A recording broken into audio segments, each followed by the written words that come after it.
Best. And students from Warren Central and Kokomo robotic teams joining us. Look at that. In studio this morning, find out where they're headed next in the competition.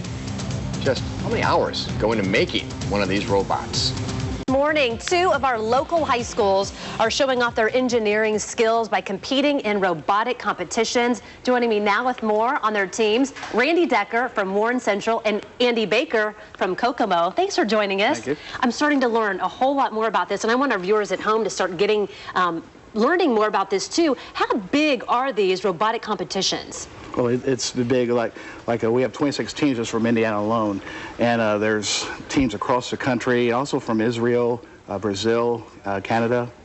And it seems like it's growing in popularity, or is it just me? It's growing about 15 to 20% per year. 16 years ago, there were 28 teams in a small high school gymnasium in New Hampshire. This year, there'll be 1,300 of these teams nationwide, playing at 37 regionals all across America in the month of March. I think we're looking, is this the video from St. Louis that we're looking at right now? Oh, yeah. Tell me about, you guys are both sitting here next to me from Warren, in Kokomo, and I'm thinking, aren't you guys competing against each other? How does this work? Well, some of the matches, doing what's called qualification matches, we could compete against them, but it depends on how that goes. But here during the finals, this is the playoff rounds, we were on the same alliance, and there's 3 robots in each alliance. And right now, ours is there in the middle with the white ramps, and we're playing defense right now. And the Kokomo team is picking up those red tubes and placing it on a center rack.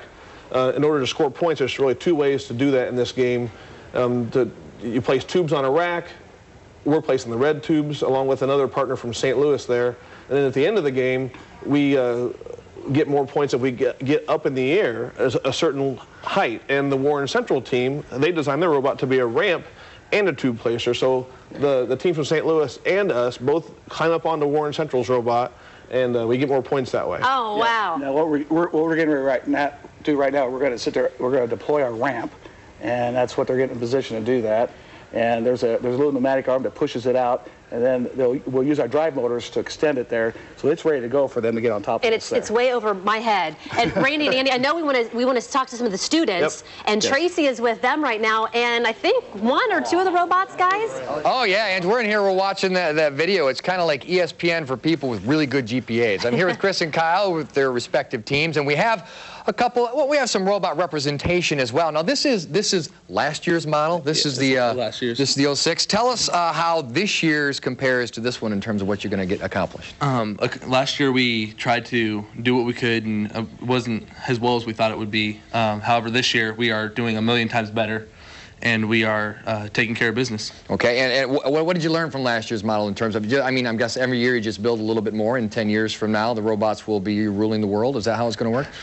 That'd be an idea. I mean, technology grows exponentially. Well, baby steps, baby steps. Baby That'd be steps, good. yeah. Okay, now this one isn't actually functional, right? But the one, I mean, it's not involved in this year's competition. We cannibalized it from last year, so nice. It's not quite as reusing, recycling as well. Absolutely. Now, this one is actually, I don't want to give it a complex, but this is kind of a B-teamer, right? Yeah, because actually this is the worst of the 2 robots that we built this year, because we built identical robots. Okay. So now we have time to practice with this one. All right, and what exactly does this one do? Basically, this plays this year's game, and it scores the pool tubes that you typically ride in the pool. Sure. And it scores them on something that we call a stinger. Okay. And basically, it just drives up, sets it down, scores points that way. That's simple. Now, how's the teamwork aspect going for you as far as, like, you just worry about your own robot and do whatever you can with it and hope that whoever you're teamed with does the same thing and it all comes together? Do you guys like working together? Do you guys have FIRST is a big sponsor of gracious professionalism. And that basically means, say, they throw a wheel. If we have a wheel that they could use, we loan it to them and let them use it, even if it's your opponent. Gracious professionalism. And really high GPAs, right? Everybody around here? Well, you guys got like a 4.3 on a 4 scale. Well, you guys, lots to see, lots to do. We want to get the information up. If you want to learn more, see more about what these robots can do, I believe we have the information right there. The digital go, it's 532-6165. Perhaps a robot might even answer the phone. If you do that, you can log on to fox59.com. We have links there as well. And as far as the robotic tournament that's coming up at Purdue University, 15th through the 17th, again, fox59.com. Technokats as well, information there. We have a link for the Kokomo High School robotic team. Again, at fox59.com. You guys, best of luck, man. Keep in touch. We want to know exactly how it goes, and come back in 10 years when these things will be ready to run the world. All right, easy. Apparently, that's the hand signal for wrap it up, Trace, and toss it to Jim. Jim? All right, thanks.